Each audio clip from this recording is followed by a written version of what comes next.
بسم اللہ الرحمن الرحیم وبہ نستعین انہ خیر ناصر و معین وصلی اللہ علی محمد وآلہ الطاہرین۔ الحمدللہ، خداوند منان کے لطف و کرم سے ہماری گفتگو دعائے سحر کے بارے میں تھی۔ فراز اول کی شرح کو بیان کر رہے تھے۔ تقریباً عمدہ مطالب جو اس فراز اول کے بارے میں تھے وہ عرض ہوئے۔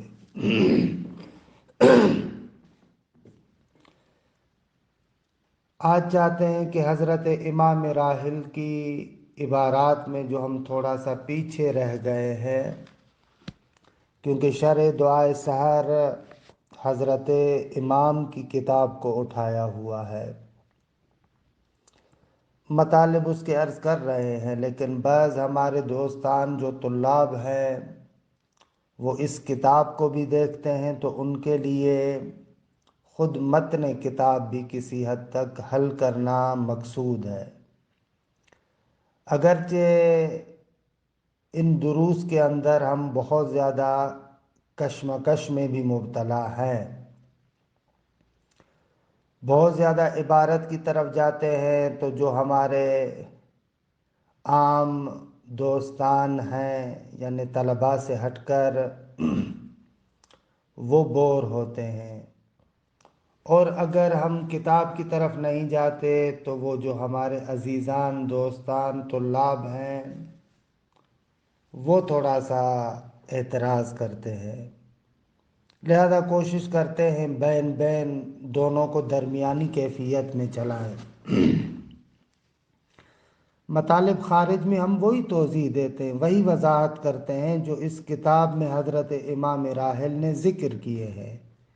ہم اپنی طرف سے کوئی اضافہ نہیں کرتے، بس مقصود یہ ہوتا ہے کہ حضرت امام راحل امام خمینی نور اللہ مرکزہ الشریف کا بیان شدہ مطلب واضح ہو جائے، اس کو توضیح دینے کے لیے، اس کی وضاحت کے لیے کچھ خارج سے مثالیں وغیرہ ذکر کرتے ہیں۔ یہاں پر پہنچے تھے ہم لوگ کہ انسان مقام لا یکفی رکھتا ہے، انسان کسی بھی حد کے ساتھ محدود نہیں ہوتا۔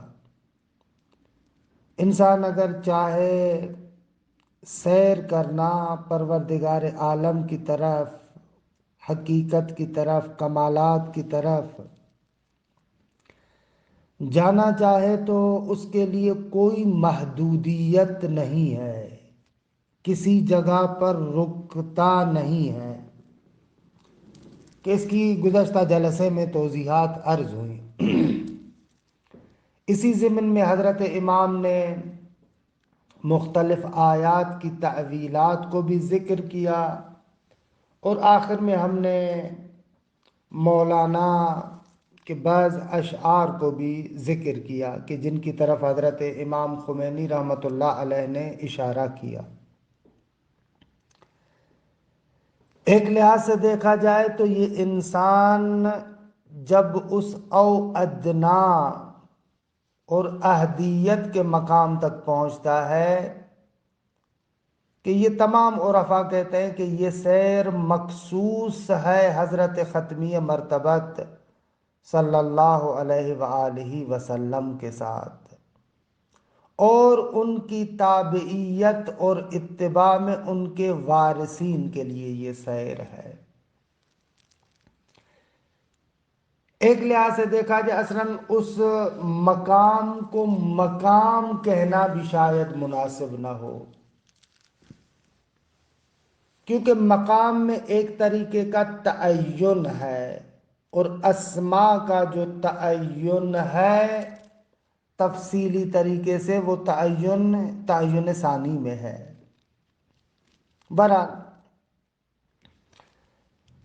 امام فرماتے ہیں کہ یہ وہی مقام حیمان ہے، مقام حیمان کہ منسوب ہے، روایت منسوب ہے، نسبت دی گئی ہے حضرت ختمی مرتبت کی طرف کہ اللہم زدنی فیک تحیرا،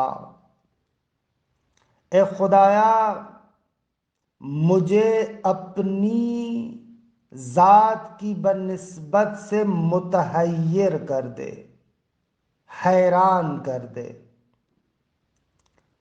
اہل معرفت کہتے ہیں کہ حیرانی دو طرح کی ہے، ایک حیرانی وجودی ہے اور ایک حیرانی معرفتی ہے جو عام طریقے سے ہم لوگ استعمال کرتے ہیں۔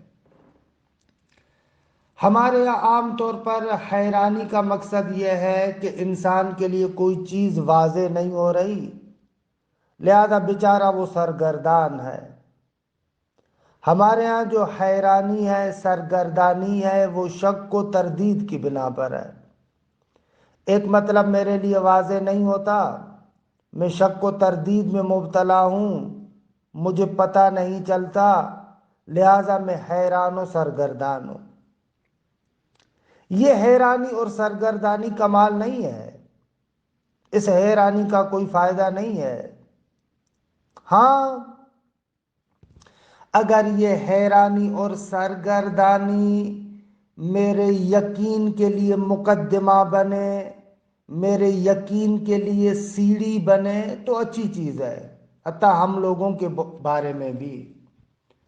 استاد شہید مرزا مطہری اپنے بعض آثار میں شک کے بارے میں لکھتے ہیں کہ اگر شک مقدمہ ہو تو اچھی چیز ہے، لیکن اگر شک توقف گاہ بن جائے کہ انسان اسی جگہ پر رک جائے تو بری چیز ہے۔ یعنی کیا؟ یعنی یہ مثلاً دیکھیں، ہمارے معاشرے کے اندر بہت سارے لوگ مختلف سوالات اٹھاتے ہیں، خصوصاً نوجوان، خصوصاً بچے۔ تو پہلے مرحلے میں ہمیں ان کو سوال سے روکنا نہیں چاہیے۔ اگر وہ سوال کر رہے ہیں تو کرے، سوال کرنا ان کا حق بنتا ہے، لیکن وہ جو سوال کر رہے ہیں، شک و تردید کا اظہار کر رہے ہیں، آپ کوشش کریں اس سوال کے ذریعے سے اس کے شک کو، تردید و حیرت و اضطراب کو ختم کریں۔ یہ ہمارا وظیفہ ہے، ہماری ذمہ داری ہے۔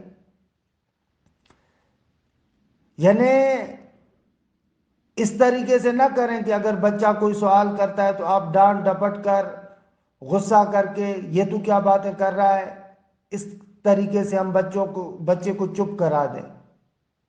ہو سکتا ہے کہ بچہ آپ کے احترام میں خاموش ہو جائے، لیکن بچہ آپ کے اس رویے سے مطمئن نہیں ہوگا۔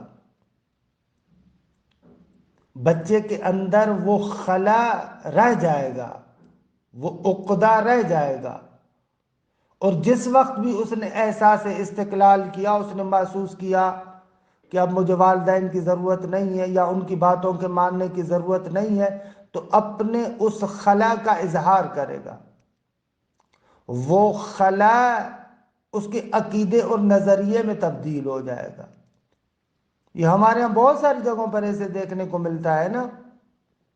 گھر والے بہت بڑے دیندار ہیں، لیکن جب بچے بڑے ہوتے ہیں تو دیکھتے ہیں کہ بالکل بے دین، بلکہ بعض جگہوں پر بچے تو ملحد بن جاتے ہیں، منکر خدا بن جاتے ہیں، حالانکہ باپ بہت دیندار ہوتا ہے، گھرانہ بہت دیندار ہوتا ہے۔ یہ کیوں ہوتا ہے؟ اس کا کیا سبب ہے؟ اس کا عام ترین سبب یہ ہے کہ بچہ جب بچپن میں ہم سے سوالات کر رہا تھا تو ہم اپنے خشک تقدس اور تقوی کی بنا پر اس کو بولنے ہی نہیں دیتے تھے۔ ماحول ایسا بنایا ہوا تھا کہ بچہ اس قسم کے سوال کو بے ادبی تصور کرتا تھا، لیکن سوالات تو تھے اس کے اندر، ان سوالات کے شافی جوابات اس کو نہیں ملے۔ نتیجہ اس کا یہ نکلا کہ جب وہ بچہ بڑا ہوا، احساس استقلال کیا، تو وہ بچہ ایتھسٹ بن گیا، ملحد بن گیا۔ یہ ایسے ہے۔ تو اس اعتبار سے عرض کر رہا ہوں کہ استاد شہید مرزا مطہری رحمۃ اللہ علیہ کا خوبصورت جملہ ہے کہ مرحوم استاد فرماتے ہیں کہ شک اگر سیڑھی ہے، شک اگر مرقات ہے یقین تک پہنچنے کے لیے، تو شک بہت اچھی چیز ہے۔ اگر میرا شک مقدمہ بنتا ہے کہ حیرت سے باہر نکلوں، تو یہ اچھی چیز ہے، اس میں کوئی حرج نہیں ہے۔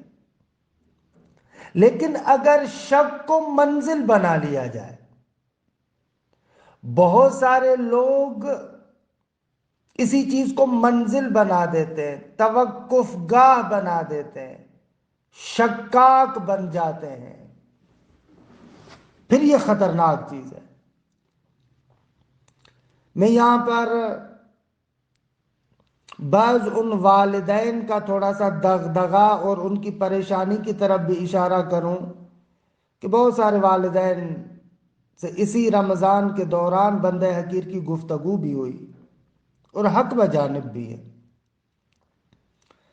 خصوصاً جو ہمارے پاکستان کے ماحول سے باہر رہتے ہیں،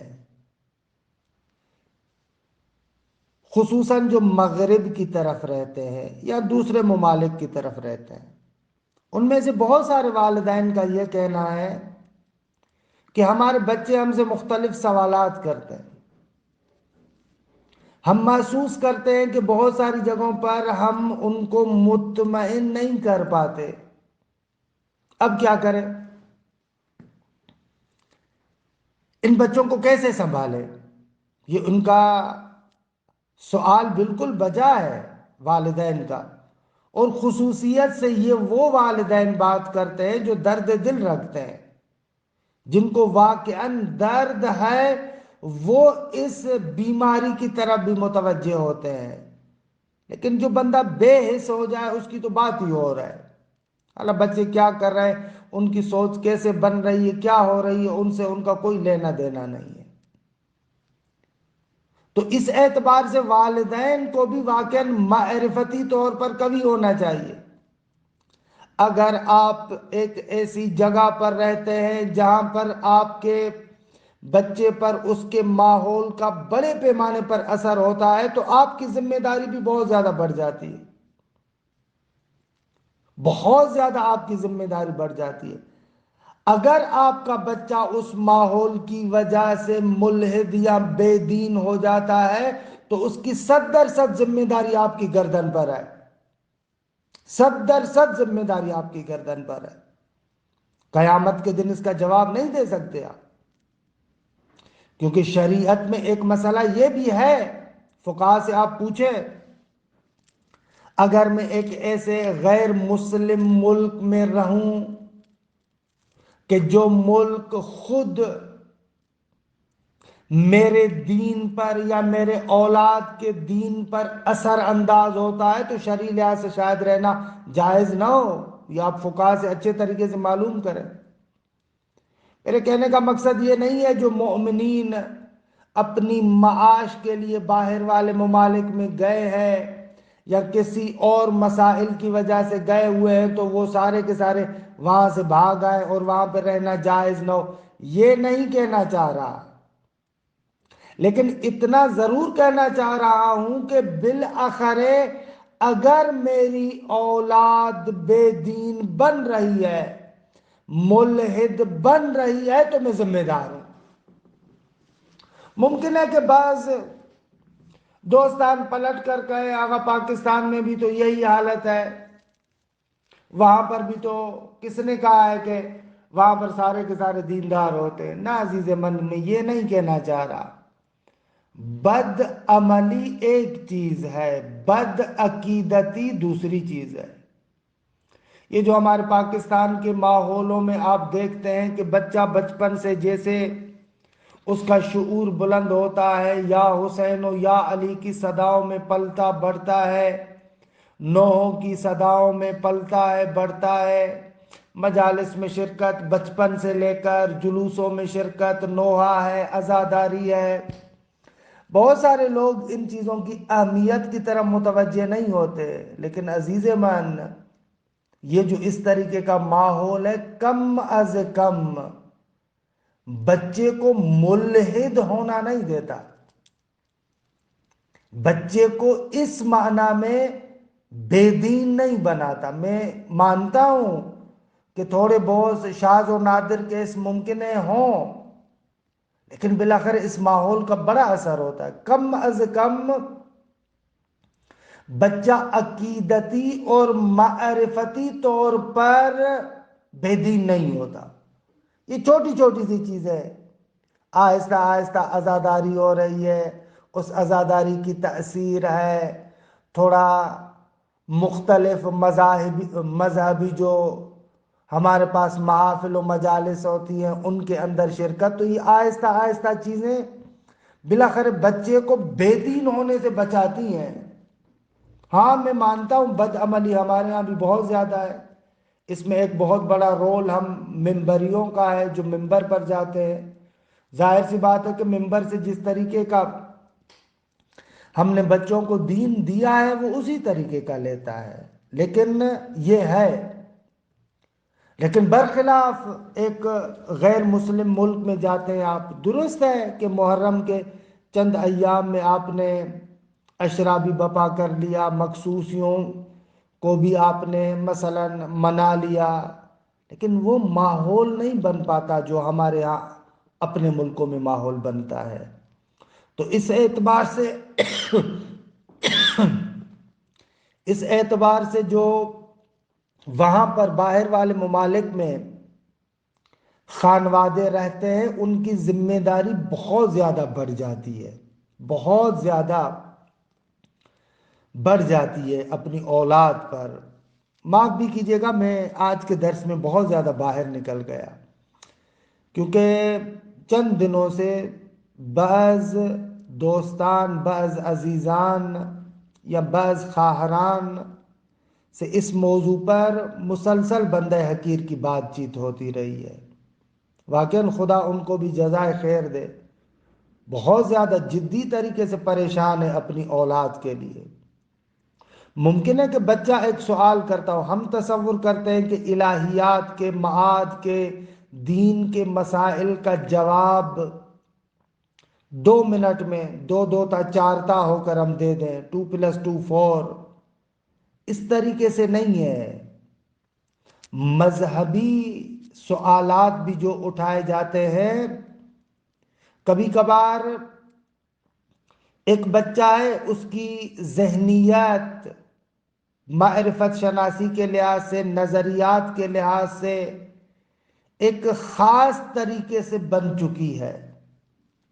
خوب ان معرفت شناسی کے، علمیات کے، ایپسٹامولوجی کے خاص نظریات کے تحت اس بچے کے ذہن کی ساخت ہوئی ہے۔ اب اتنا آسان نہیں ہے اس بچے کو کسی مذہبی سوال کا جواب دینا۔ ممکن ہے آپ کا جواب درست ہو، لیکن اس بچے کے لیے کارآمد نہ ہو، کیونکہ یہ آپ کے جوابات بعد میں آتے ہیں، پہلے اس کی ذہنی اور فکری ساخت ہے کہ اس کی ذہنی ساخت کس طریقے سے بنی ہے، فکری ساخت کیسے بنی ہے، کہ یہ معرفت شناسی، ایپسٹامولوجی اور علمیات کے جو مباحث ہیں بہت ہی دقیق ہے۔ ممکن ہے بچے کو اس عنوان سے کہ ہم تمہیں ایپسٹامولوجی اور معرفت شناسی اور شناخت کے مسائل پڑھاتے ہیں، ان عناوین کے تحت ممکن ہے نہ پڑھایا گیا ہو، لیکن پہلی کلاس سے لے کر آخر تک وہ جو سلیبس، وہ جو نصاب ہے، وہ جو اس کو پڑھایا گیا ہے، ایک خاص معرفت شناسی کے نظریات کے مطابق ہے۔ اساتید بھی اسی نظریے کے حامل ہیں۔ ماحول بھی اسی نظریے کو تقویت کر رہا ہے۔ اب اتنی زیادہ چیزیں جب اس بچے کے پاس آ جاتی ہیں تو آپ کیا سمجھتے ہیں؟ آپ 1 منٹ میں 2 منٹ میں ایک کوئی مذہبی مولانا کا 2 منٹ کا کلپ آپ اس کو سنا دیں کہ بچہ اس مطمئن ہو جائے گا؟ ہو نہیں سکتا کہ بچہ مطمئن ہو جائے۔ بچے کی اصلاً ذہنیت تبدیل ہو چکی ہے، بچے کی فطرت کو ہم نے واژگون اور تبدیل کر دیا ہے، تو کیسے ہو سکتا ہے؟ ابتدا بساکن، آغاز سے مولانا کا ایک جملہ یا کوئی ایک مجلس یا کسی کے ساتھ ایک آدھے پون گھنٹے کی گفتگو اس بچے کی ذہنیت کو تبدیل کر لے، نہیں کر سکتی۔ اس لحاظ سے ہماری بہت زیادہ ذمہ داری ہے کہ بچے کی فکر کیسے بن رہی ہے۔ انسان عبارت ہے فکر سے،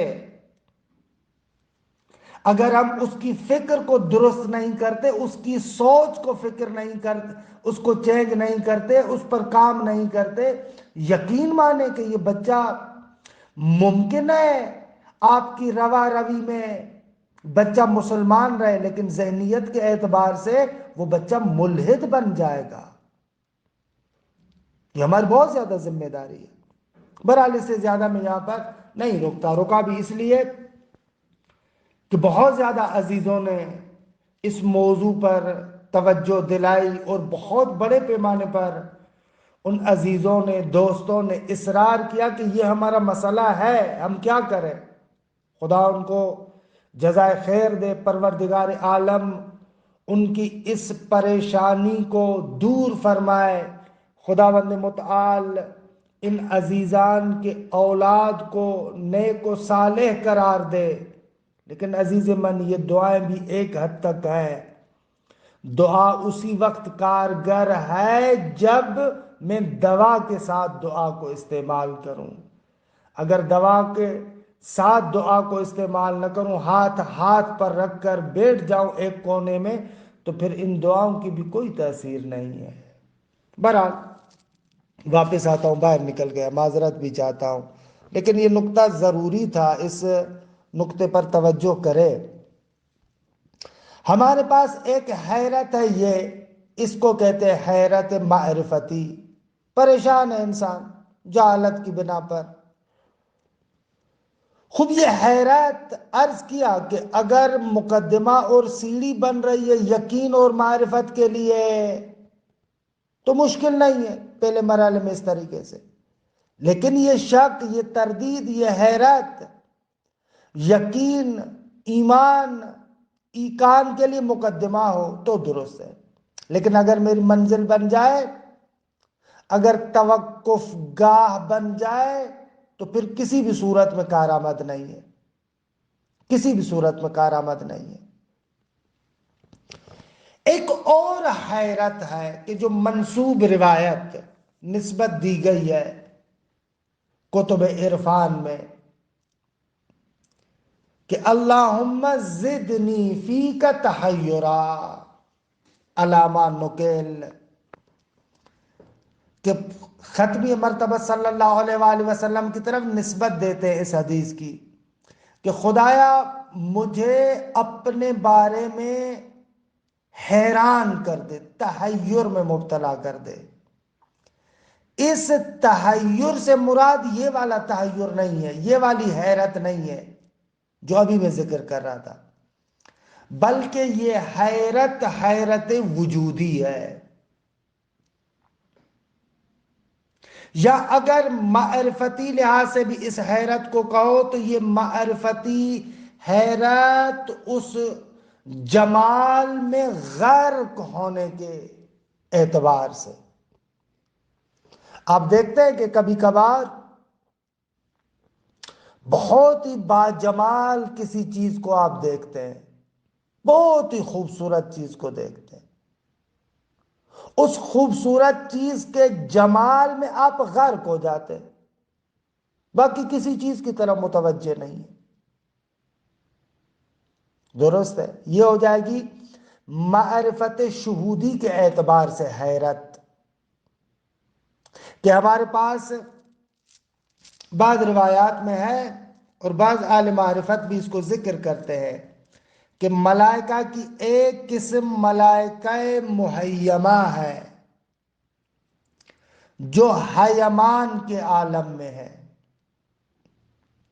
یہ ملائکہ ایسے ہیں کہ ان ملائکہ کو کسی چیز کا پتہ نہیں۔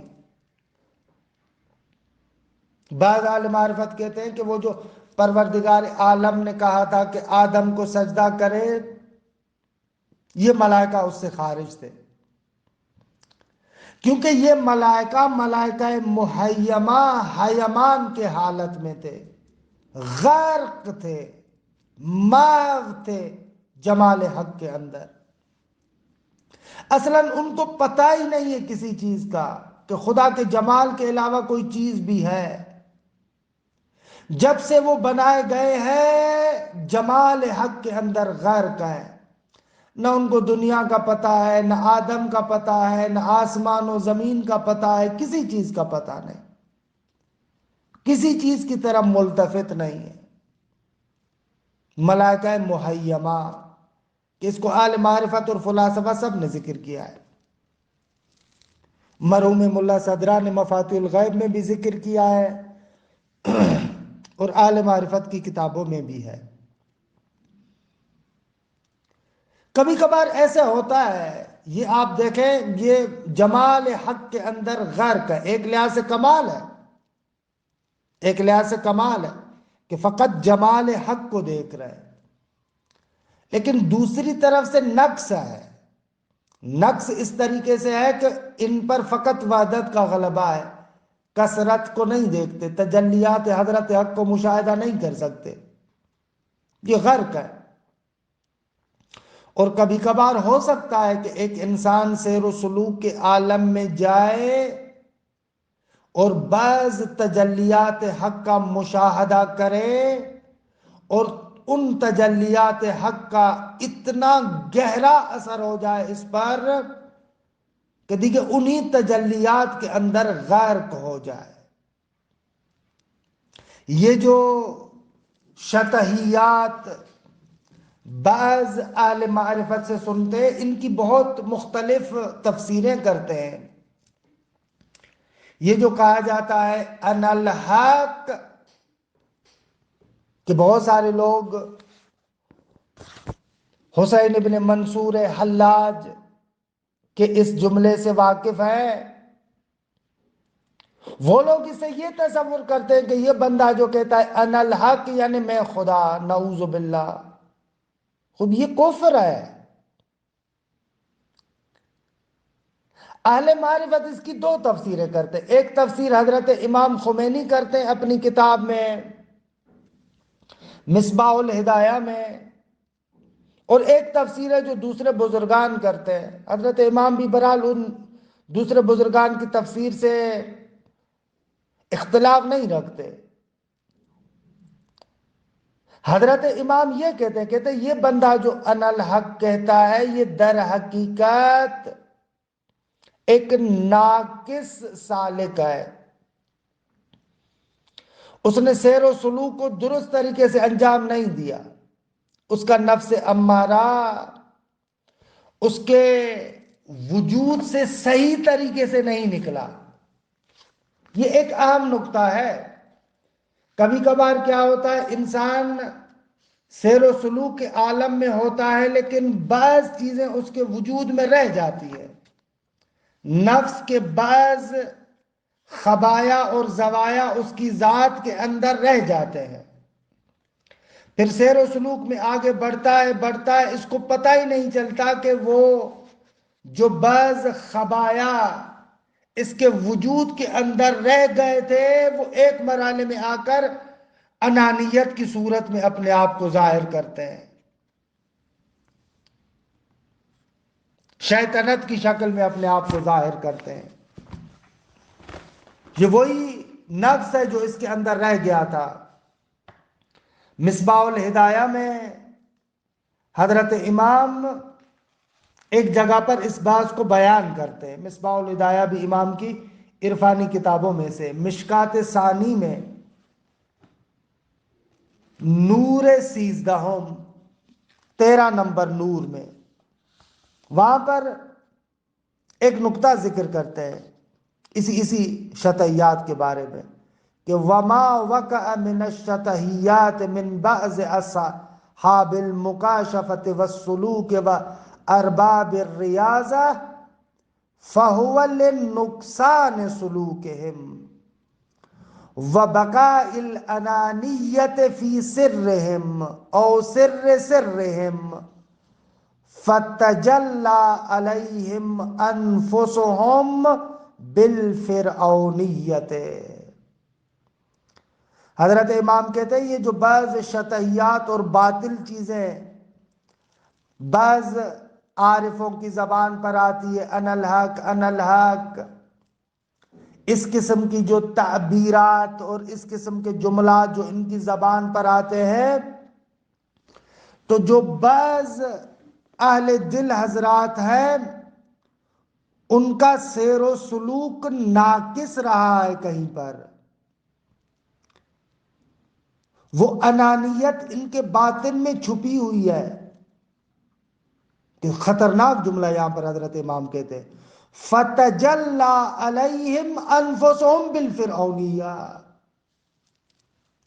پھر ان کا وہ جو نفس ہے، جو باطن ہے، وہ فرعونیت کی شکل میں ان پر ظاہر ہوتا ہے۔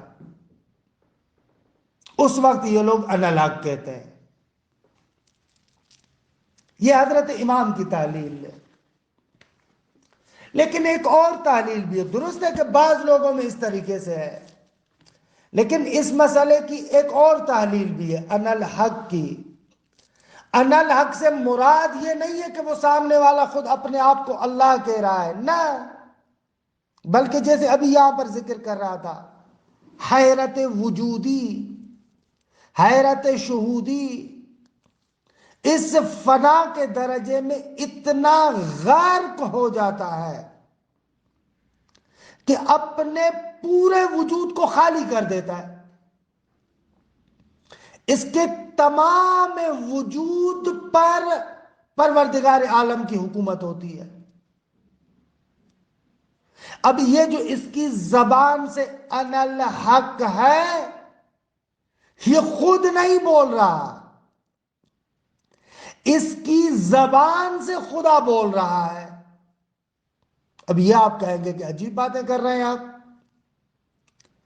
مرحوم شاہ بستری کہتے ہیں کہ مجھے تعجب ہوتا ہے کہ اگر درخت سے یہ آواز ہے انی انا اللہ، میں خدا ہوں، تو اس کو ہم مانتے ہیں۔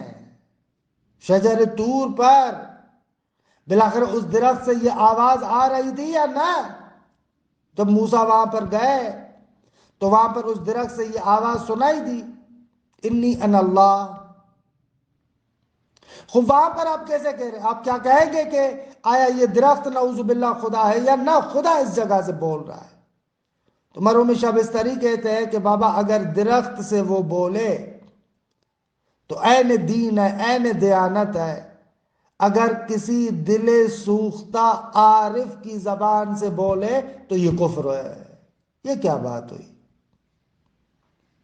تو بہرحال یہ شطحیات اور انا الحق کا یہ معنی کرتے ہیں، کہتے ہیں کہ کأنہ اس کی زبان سے خدا بول رہا ہے۔ خدا بول رہا ہے یعنی پروردگار عالم اس آواز کو ایجاد کر رہا ہے۔ اس اعتبار سے وہ ظاہری طور پر دیکھا جائے قصوروار ہے، لیکن حقیقت میں وہ قصوروار نہیں ہے۔ جیسے ہی معمولاً انا الحق کی اس توضیح کو ہم بیان کرتے ہیں تو بہت سارے لوگ کہتے ہیں کہ بھئی یہ آپ جو کہتے ہیں یہ اہل بیت اطہار کے بیانات میں تو اس طریقے کی چیزیں نہیں ملتی، انہوں نے تو کبھی بھی اس قسم کا ادعا اور دعویٰ نہیں کیا۔ تو عزیز من دیکھیں، اہل بیت اطہار کامل اکمل ہیں، وہ فقط فنا کے درجے میں محدود نہیں ہے، وہ فنا کے بعد بقا کے مرحلے پر بھی ہے۔ وہ ایسے نہیں ہے کہ فقط نور حق میں غرق ہے اور نور حق کی تجلیات کو کثرات کی صورت میں نہیں دیکھتے، ایسے نہیں ہے، وہ تو اس کو بھی دیکھتے، وہ کامل اکمل ہے، لہذا ان سے اس قسم کے بیانات نہیں سنتے کہ وہ کہے انا الحق، ایسے نہیں کہتے وہ، کیونکہ وہ کامل اکمل ہے۔ عام عارف ممکن ہے کہ اپنے سیر و سلوک میں فقط اور فقط فنا کے درجے پر رک جائے، بقاء بعد الفنا اس کو نصیب نہ ہو۔ خوب ہو سکتا ہے اگر اس طریقے سے ہو تو پھر اس کی زبان انا الحق والی زبان ہوتی ہے، لیکن انا الحق کا جیسے میں نے عرض کیا کہ معنی یہ نہیں ہے کہ وہ اپنے آپ کو نعوذ باللہ خدا کہہ رہا ہے، مقصد یہ ہے کہ وہ خدا کے علاوہ کسی کو نہیں دیکھ رہا، حتیٰ اپنے آپ کو بھی نہیں دیکھ رہا، تو اس اعتبار سے اس زبان سے یہ کلمات جاری ہو رہے ہیں۔ نہایت سنگین بحث کو میں نے چھیڑ دیا۔ کہنے کا مقصد یہ ہے کہ یہ جو حضرت امام یہاں پر ذکر کرتے ہیں وَهَذَا مقام الحیمان، یہ مقام حیمان ہے، المشار الیہ بقولہ تعالی، کہ اگر مقام کی صفت ہو تو المشار الیہ بقولہ تعالی، جس کی طرف اللہ تبارک و تعالیٰ کے اس قول کے ذریعے سے اشارہ کیا گیا ہے، نون والقلم وما یسطرون، علی بعض الاحتمال، کہ حاشیے کے اندر ذکر کرتے ہیں کہ حضرت امام فرماتے ہیں کہ ہمارے استاد یعنی مرحوم آغا شاہ آبادی فرما رہے تھے کہ نون ملائکہ محیمہ کی طرف اشارہ ہے، کہ الذین استغرقوا فی ذاتہ تعالی، کہ یہ ملائکہ محیمہ ذات خدا کے اندر غرق ہے، وَيَكُونُ لَهُمْ بِمُشَاهَدَةِ جَلَالِهِ وَتَجَلِّيَاتِ ذَاتِهِ حَيْمَانٌ وَدَهْشَةٌ، اور پروردگار عالم کے جلال اور ذات کی تجلیات کا مشاہدہ کرنے کی وجہ سے ان پر حیمان اور دہشت کی حالت طاری ہے۔ پھر ان کو نون کیوں کہا گیا ہے؟ اس کی بھی ایک لطیف توجیہ یہاں پر بیان کرتے ہیں کہ بالاخر نون دیکھیں نا، اشکال جو بنتی ہیں دائرے کے لیے جو شبیہ ترین شکل ہے یہ نون والی شکل بنتی ہے، اور اس کے دونوں جو سرے ہیں وہ بھی اوپر کی طرف متوجہ ہیں، تو کأنہ ایسے لگتا ہے کہ یہ جو دونوں سرے ہیں، دونوں رخ ہیں، اس اوپر کی طرف ہے، اسی جمال کے اندر غرق ہونے کی طرف اشارہ ہے۔